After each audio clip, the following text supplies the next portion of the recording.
fortificações nazistas de escala épica. Parece mais um castelo medieval com estas escadarias. Um grupo de idiotas que os alemães capturaram e fortalecem de maneira espantosa. As ilhas do canal foram o lugar mais fortificado da Terra. Fort Knox vezes 10. Hitler fica obcecado.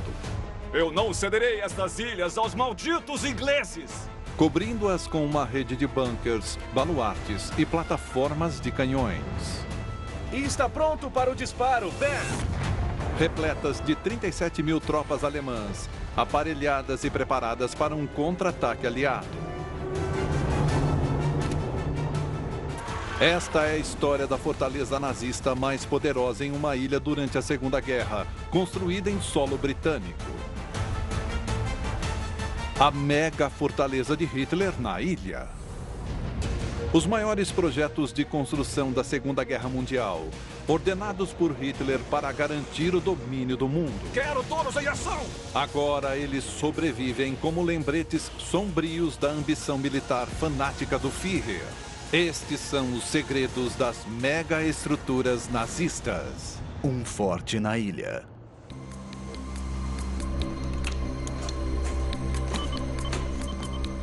(6 de junho de 1944). QG do comando da Luftwaffe nas Ilhas do Canal. Isso deve ser um erro. O que foi? Centenas de aviões e navios inimigos. Alarme!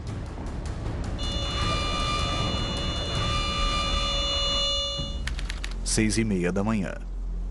A menos de 2 quilômetros dali, Hubert Wolff, de 20 anos, está começando seu dia na bateria antiaérea. Eu peguei o binóculo para olhar o céu, como fazia toda manhã. Fiquei chocado ao ver centenas de bombardeiros americanos numa aproximação direta pelo norte.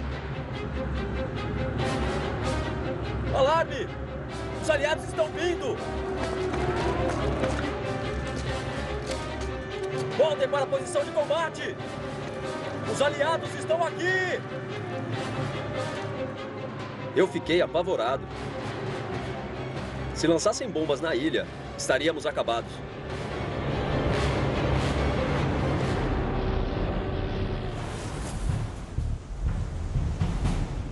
Os restos da máquina de guerra nazista ainda pontuam as ilhas do canal hoje. No coração de uma cidadezinha na ilha de Alderney, o historiador militar Dr. Peter Lieb veio visitar uma delas. Uau! Incrível!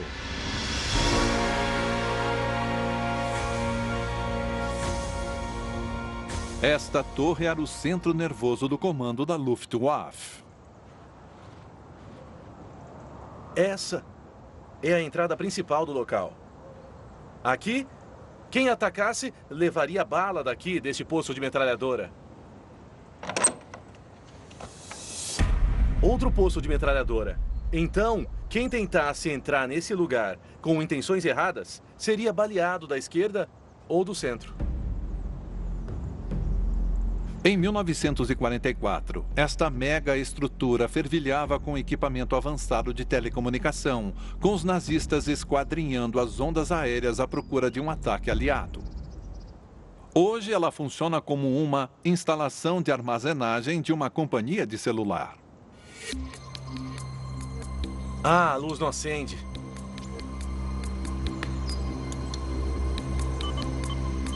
Esse é o posto de comando para onde vinham todas as mensagens. Uma máquina Enigma devia estar em algum lugar numa dessas salas. Todas as informações que entravam das várias estações de radar e também dos observadores, do reconhecimento aéreo e todas as informações passadas pela cadeia de comando até o alto comando da Luftwaffe. Aqui era para passar informações, mensagens ou telegramas de uma sala para outra.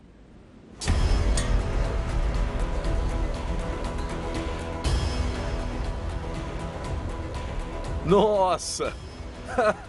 De tirar o fôlego.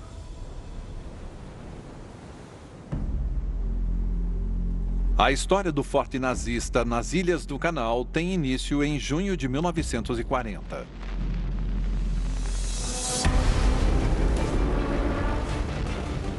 A Alemanha lança um ataque relâmpago na França e, repentinamente, as Ilhas do Canal, as maiores das quais são Jersey, Guernsey e Alderney, são de fácil alcance.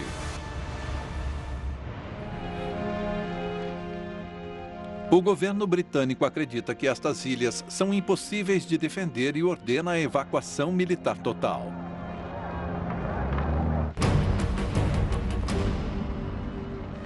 Em 30 de junho, os nazistas desembarcam no aeroporto de Guernsey.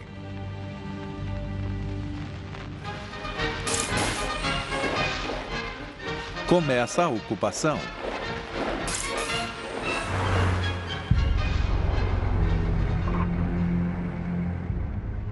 Hitler está decidido a não perder esta posição em solo britânico.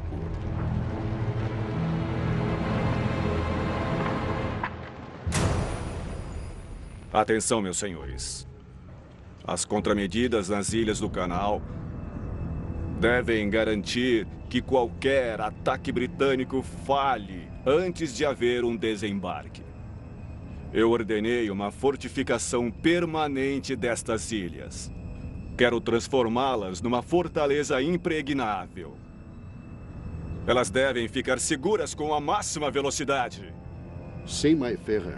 Conversaremos imediatamente.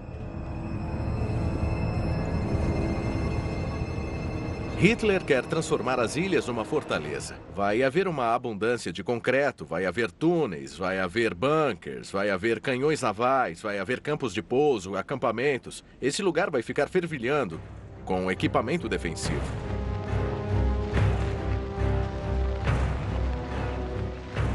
Hitler nomeia o conde Rudolf von Schmettow comandante das ilhas.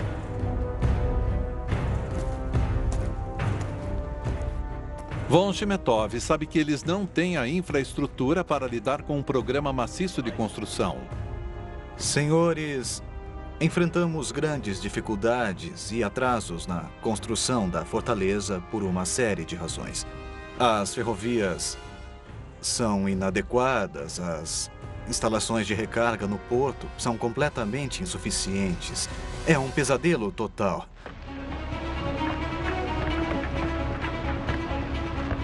O trabalho na mega fortaleza de Hitler começa com um vasto programa de construção de estradas e ferrovias. –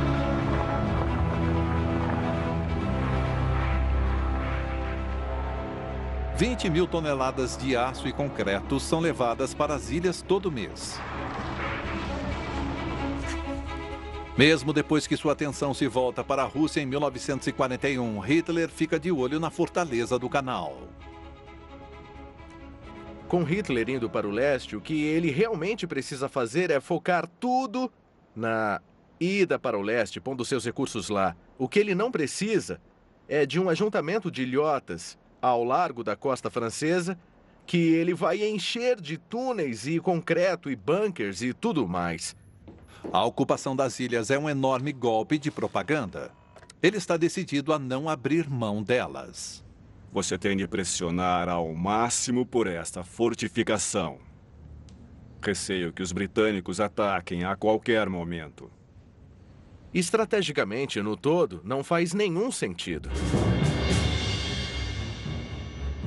A meta de Hitler é uma fortaleza integrada nas ilhas, algo que o mundo jamais viu. Uma série de posições interligadas de canhões, torres de observação, fortes e túneis para rechaçar ataques pelo mar ou pelo ar. Mas Hitler não está interessado em apenas fortificar as ilhas. Ele decide que elas têm um papel no Reich de 1000 anos quando a guerra for vencida.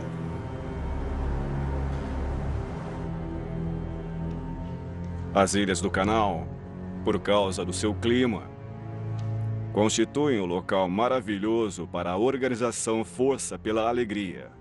Após a guerra, as ilhas devem continuar sendo alemãs. Nossos soldados devem se recuperar lá. De qualquer forma, temos de mantê-las. Pode deixar, Führer. Em última instância, a mega fortaleza se tornará um paraíso nazista na ilha.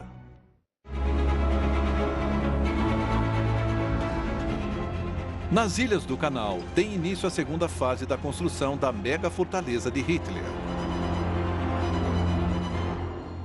Oh, já estou vendo concreto.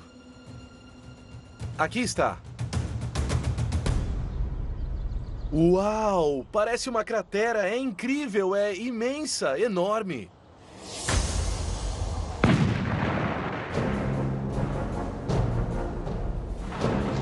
Na Battery Mirrors, em Guernsey, mais de 100 mil toneladas de concreto são usadas para construir 4 enormes posições de canhões navais. A enormidade disso para um canhão apenas.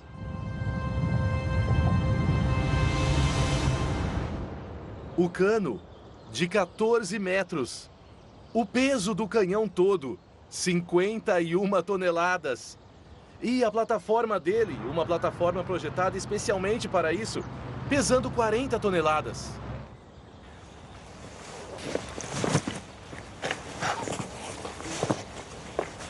O canhão podia girar uns 2 graus por segundo. Isso significa que levava 3 minutos para o canhão dar a volta completa. No geral, ele podia disparar a 48 quilômetros. 2 das 4 plataformas de canhão em Battery Mirrors são disfarçadas para parecerem simples chalés ingleses. Mas escondidos embaixo delas estão paióis de munição, geradores, sistemas de aquecimento e ventilação e acomodações para 72 homens. Apenas os canhões, os telêmetros e a entrada das equipes ficam acima da superfície. Provavelmente, essa é a entrada da equipe.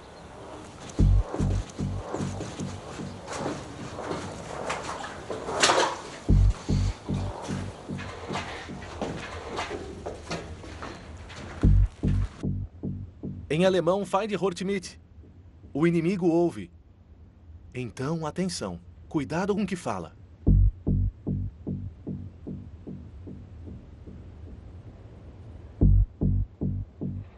Uma suástica. O emblema das Forças Armadas Alemãs. Normalmente, eles usavam uma águia com uma suástica como essa no peito do uniforme. Oh! Outro desenho! Wir fahren gegen England. Nós vamos contra a Inglaterra. Isso mostra quem era o inimigo aqui nesse lugar.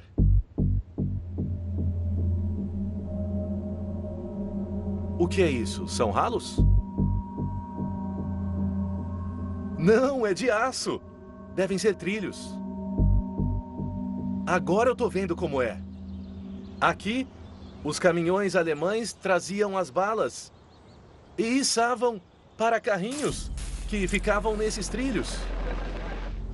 O carrinho era empurrado por vários soldados alemães para dentro do bunker. Uau, incrível! Parece que estou na guerra. Ah! Agora estou entendendo. Aqui é a sala da munição. Oh, aqui estão os trilhos para as balas no teto. As balas são levadas para um segundo carrinho. Ele vai na direção do canhão e está pronto para o disparo. Bang!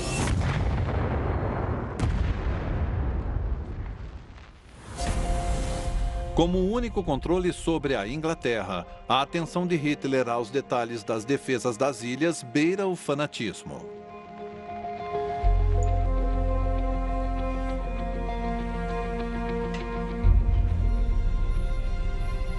Você já tem o plano pronto? Sim. Mostre-me.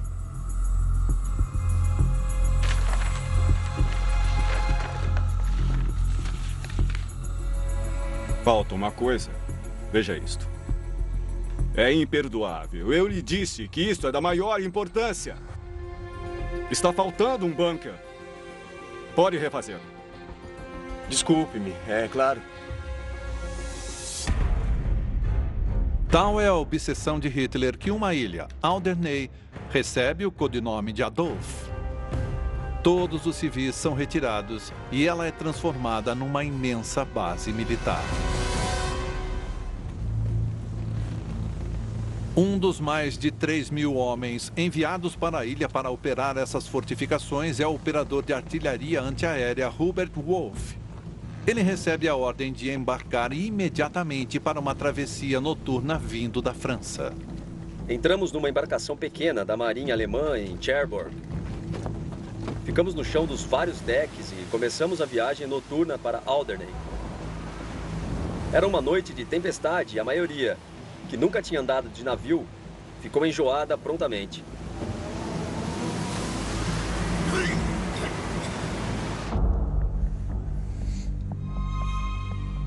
O comandante das ilhas, Rudolf von Schmetov, caminha sobre uma linha tênue entre mostrar respeito aos ilhéus... Olá, bom dia. Ah, sim. Obrigada. E manter milhares de soldados alemães prontos para a batalha. Continua o trabalho de fortificação das ilhas. A terceira fase é uma rede de torres de observação naval. O arqueólogo de conflitos Dr. Tony Pollard teve acesso a uma delas. Ora, isso é mega. Foi isso que eu vim ver. É incrível, uma estrutura grande. É conhecida como Marine Pielstan. É para um telêmetro marinho. O único propósito deste imenso prédio de concreto é avistar, identificar e localizar com precisão alvos inimigos.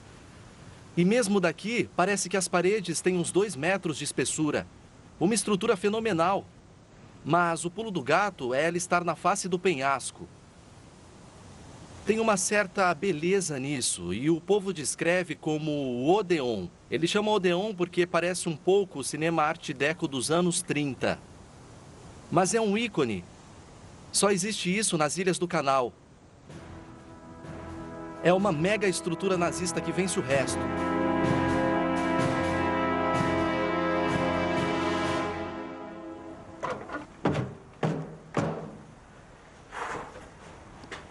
Oh! Eu não esperava me assustar. Ah, nossa!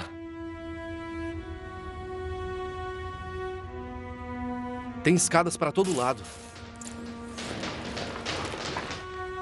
Minha nossa, é enorme!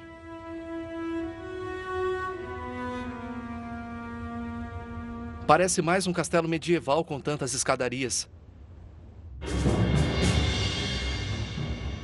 A torre de direção e telêmetro tem 3 andares, cada um monitorando o horizonte para diferentes baterias posicionadas na ilha. Uma vez avistado, a distância e a direção exata de um navio inimigo são comunicadas às baterias.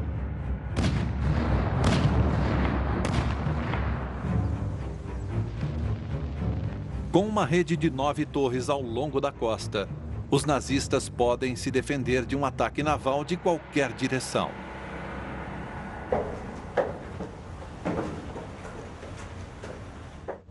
Minha nossa! Que beleza! Parece aquelas fotografias panorâmicas. 180 graus. Último andar. Ufa! Tem outras coisas aqui.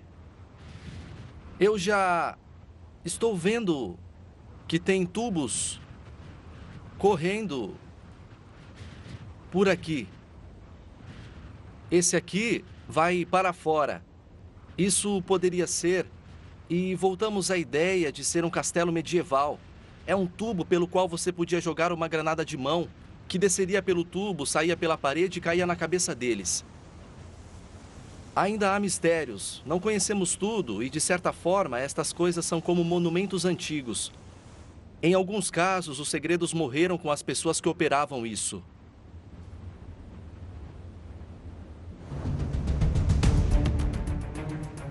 As imensas plataformas de canhão e telêmetros nas Ilhas do Canal significavam que qualquer navio inglês que chegasse dentro de uns 50 quilômetros provavelmente seria explodido na água. Mas Hitler tem planos ainda maiores. A próxima fase de construção de sua fortaleza está prestes a começar.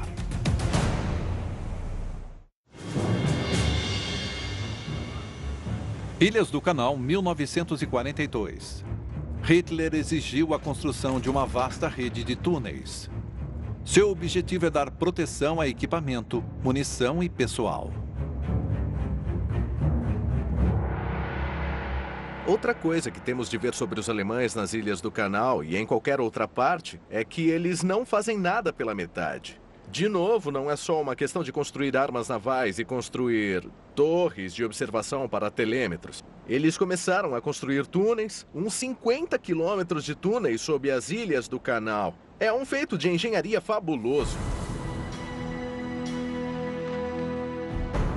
No total, 243.524 metros cúbicos de terra e pedras são escavados nas ilhas.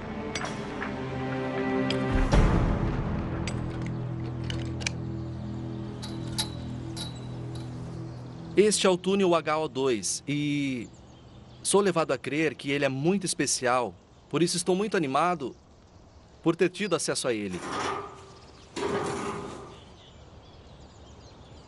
Minha nossa! Uau! Este é um dos poucos túneis nas ilhas em que os ingleses deixaram equipamento nazista.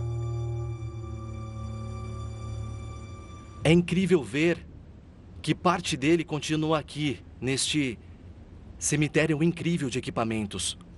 Olha isso! Veja esses rolamentos. Acho que pode ser o corpo de uma peça de artilharia.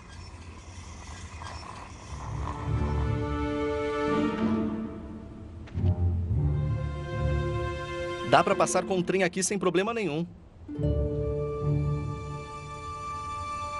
Veja isso. Veja o tamanho dessa peça.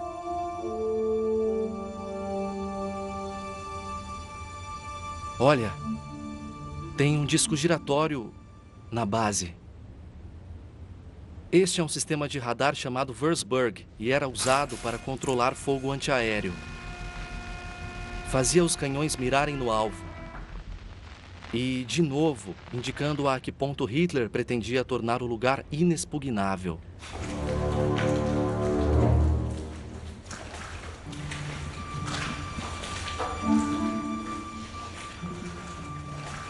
Olha, nesta parede, vemos estes arranhões. Eles foram feitos por esteiras de trator que bateram na parede. A questão é que para um veículo bater de lado, deviam ser dois, lado a lado. Ela foi toda preenchida. Eu adoro esses pequenos vestígios forenses que eles deixam. Às vezes são mais empolgantes que as coisas óbvias. Acima da superfície, Hubert Wolff e sua unidade antiaérea estão ficando entediados, repetindo exercícios para um contra-ataque aliado. Muito bem, vamos, rapazes. Em suas posições. Ok, pode carregar. 35 graus para o oeste. Ok, Miller. Estando pronto, atire à vontade.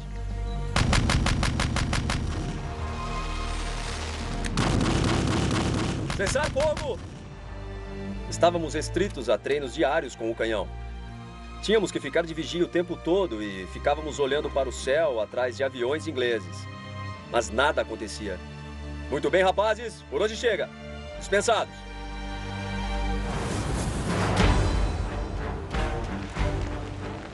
A posição antiaérea de Wolff é uma de 86 baterias e mais de 400 canhões Flak, posicionados nas ilhas. Juntamente com plataformas, torres e túneis, os nazistas construíram uma série de baluartes pelas ilhas. Um dos mais pesadamente fortificados é o Forte Josefsberg, em Alderney. O O perito em fortificações Arthur van Beveren veio para a ilha para investigar. Os alemães chegaram nas Ilhas do Canal em 1940 e o que fizeram aqui foram estes fortes em todas as ilhas. E o que eles fizeram foi aproveitar os antigos fortes vitorianos.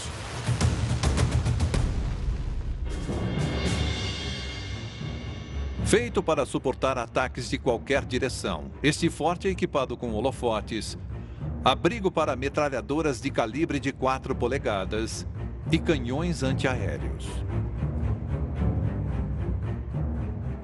Mas é a Ponta Norte, conhecida como Narigão, que os nazistas transformaram em mega bunker.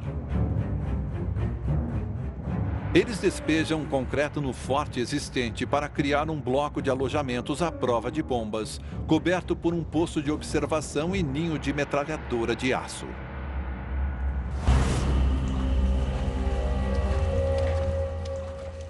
Então, este bunker aqui é único. E ele tem mais ou menos uns 3 níveis. Agora vamos descer um nível. É uma escada bem grande, tá?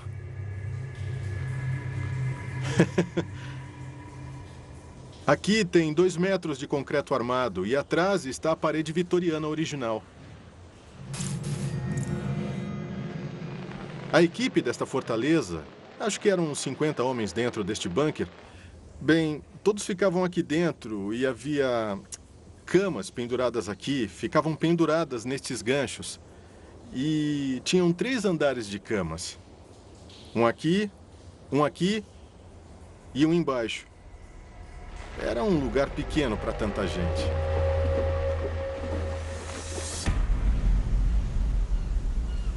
Em 1943, ainda não havia ocorrido nenhum contra-ataque aliado. Hitler considera sua fortificação das ilhas um sucesso. O conceito é levado avante. Quase 3.000 quilômetros de costa para defender o norte da Europa. A Muralha do Atlântico. Agora com uma área 20 vezes mais longa para fortificar, alguns dos generais mais graduados de Hitler passaram a resoluta preocupação com as ilhas. Eu não cederei essas ilhas aos malditos ingleses! Se eles forem nos atacar, tenho certeza que começarão por lá. Nós temos que terminar a fortaleza na ilha.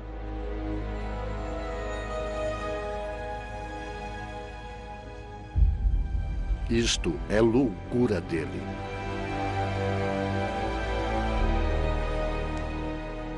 Hitler constantemente põe o braço nas costas de sua Wehrmacht, que são suas forças armadas, se intrometendo com sua interferência estratégica.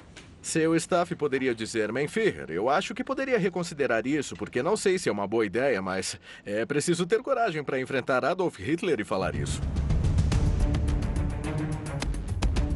A fim de satisfazer a obsessão de Hitler, os nazistas levam suas práticas mais sombrias da Europa para as ilhas.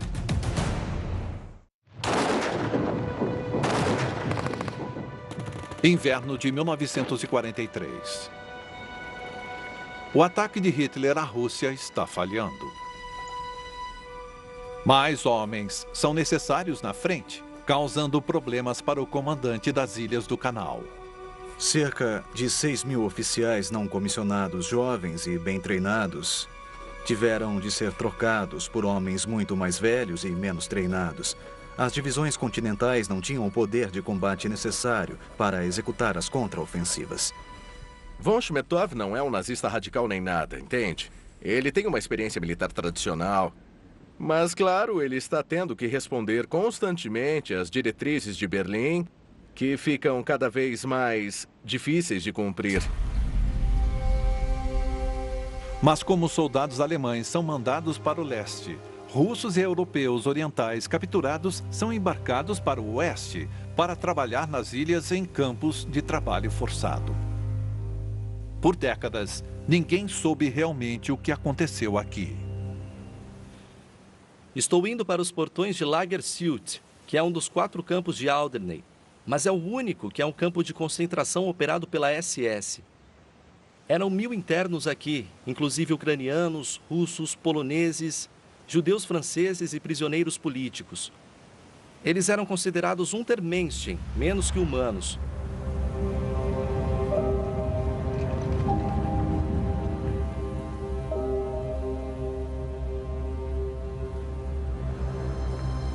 Restam somente poucos remanescentes do campo de concentração.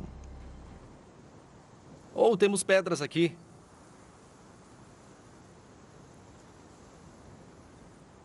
E uma escada.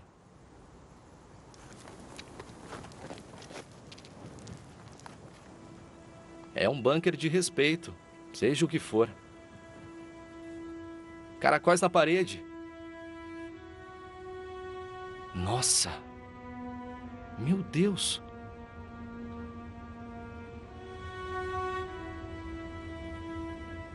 Isto, eu acho, explica essa sala. Temos esta plataforma grande de ferro com encanamento de água indo até ela. Deve ser uma caldeira, é a sala da caldeira. E olhe, dá para ver o pó de carvão.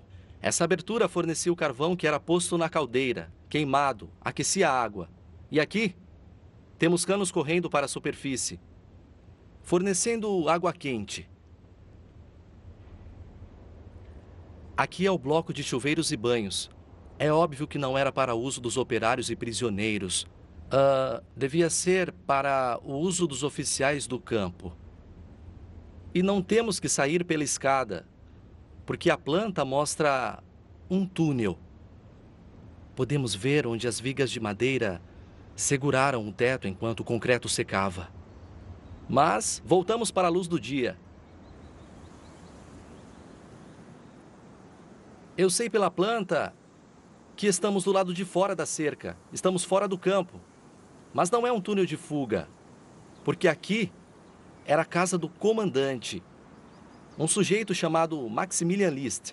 E, embora não dê para ver nada do prédio por causa do mato, meu palpite é que devia ser muito bonito. Bom, ele se isolou do campo. A única vista que ele tinha era uma bem bonita para o mar.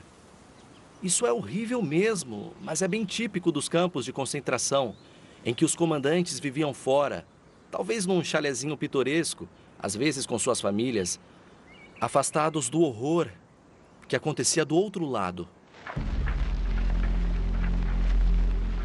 Os operários escravos suportavam diariamente surras, má nutrição e doenças. Cerca de 4.000 morreram nas ilhas do Canal.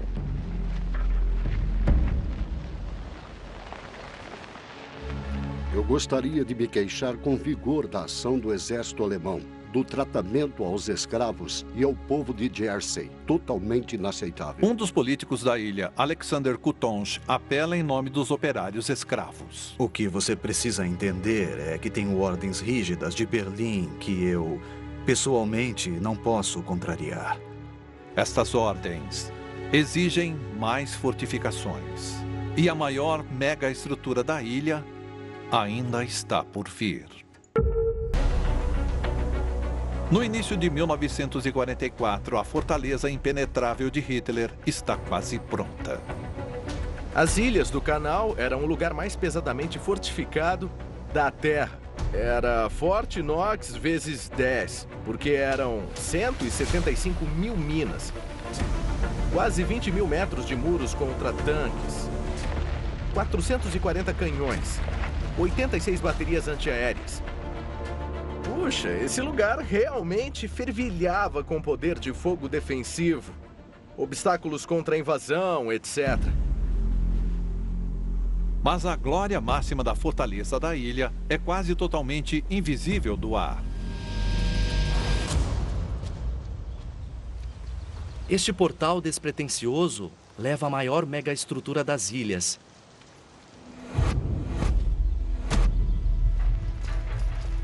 O complexo de túneis de Ganzi foi projetado como paiol de munição e bloco de alojamentos. É um dos maiores projetos de engenharia jamais executados pelos nazistas.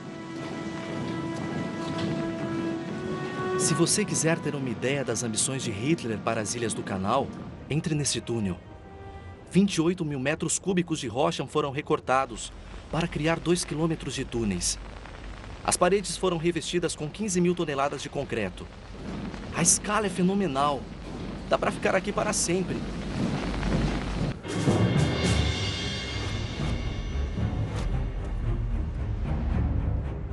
Dispostos a uns 22 metros no subsolo, os túneis oferecem proteção total do fogo de artilharia naval e bombardeios aéreos. Abrangendo 7.000 metros quadrados, eles são inteiramente autossuficientes, com suprimento próprio de água, cozinhas montadas e até um cinema. Veja a curva neste canto. Dá para ver as marcas das tábuas impressas no concreto enquanto secava. E foi arredondado. É quase a tecnologia da construção naval aqui. Eles dobram as tábuas para fazer esta curva, que nos leva a uma rotatória, porque chegamos ao fim deste túnel.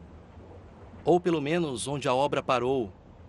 Porque à nossa frente, vemos só a pedra escavada nua.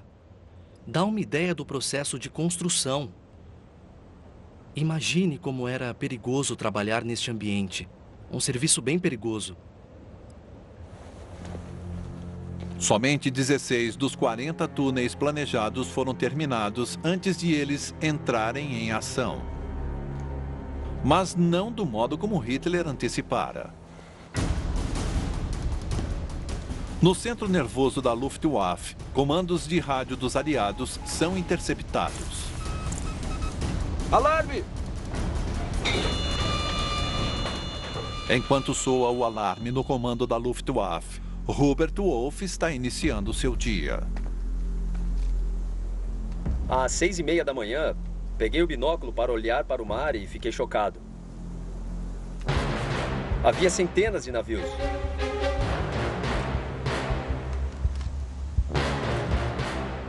Alarme! Os aliados estão aqui! Houve um alarido de sirenes. Todos os homens em suas posições! Os aliados estão aqui! Todos correram para os canhões e os prepararam para atirar. Temíamos um ataque a Alderney, por mar ou pelo ar. A tensão foi crescendo cada vez mais. Aí eu olhei para o céu e vi 300 bombardeiros americanos em aproximação direta pelo norte, na direção de Alderney. Nunca tínhamos visto tantos bombardeiros juntos. E nosso medo ficou quase insuportável. Se eles jogassem suas bombas na ilha, estaríamos acabados.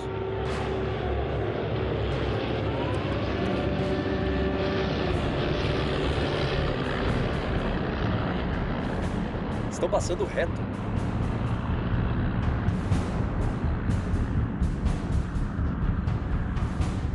Como que, por um comando invisível, os aviões viraram na direção da França. Nossos camaradas do outro lado não tinham a menor chance.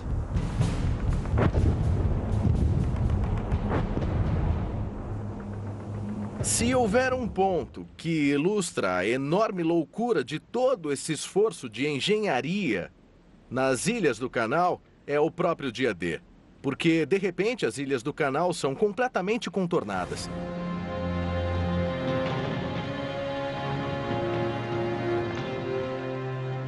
Enquanto os camaradas de Wolff, nas praias da Normandia, enfrentam uma carnificina sem precedentes, os soldados nas Ilhas do Canal observam indefesos.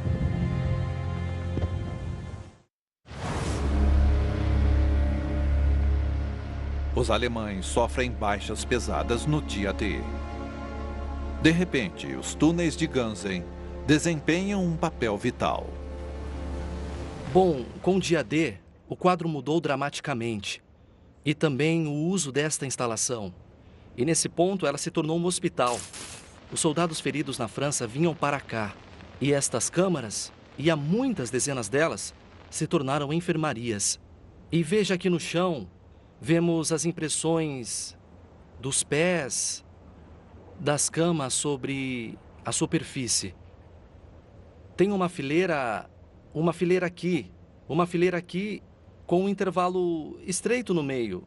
E isso dá uma ideia de quantos homens estavam aqui. Mais de 800 pacientes. –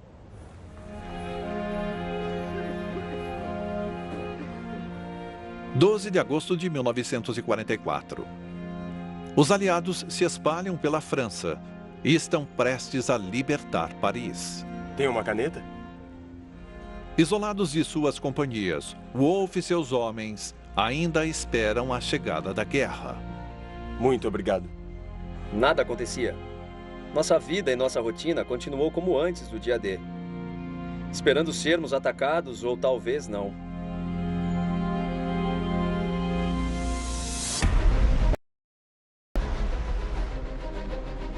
Mas um dia, o couraçado inglês Rodney, posicionado perto da França e fora da mira de nossos canhões, disparou mais de 70 cápsulas em Alderney.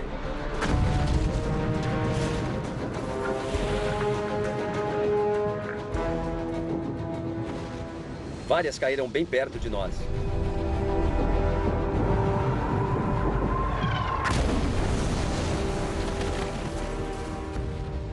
Nossas vidas foram salvas por uns poucos metros.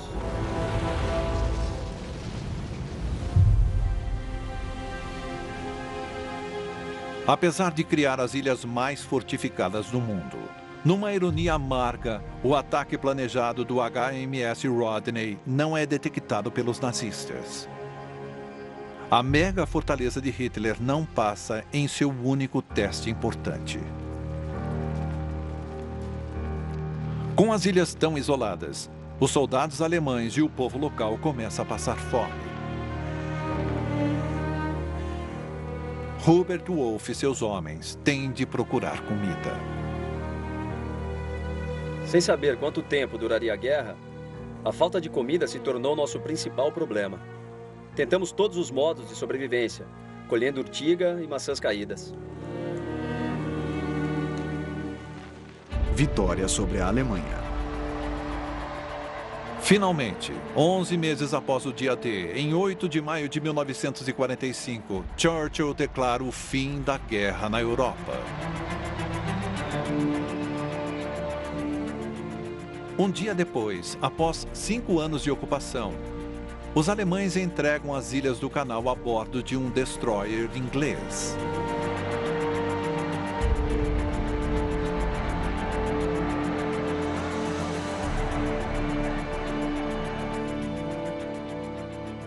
Em seu relatório final, o conde Rudolf von Schmidthoff condena todo o projeto das ilhas.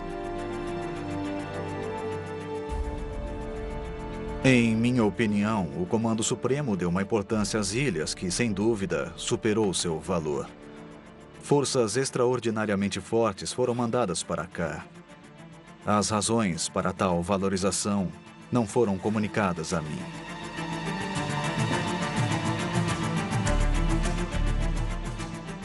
Depois da guerra, o soldado Hubert Wolfe se tornou um engenheiro de sucesso e recentemente voltou a Alderney para procurar a antiga posição de seu canhão.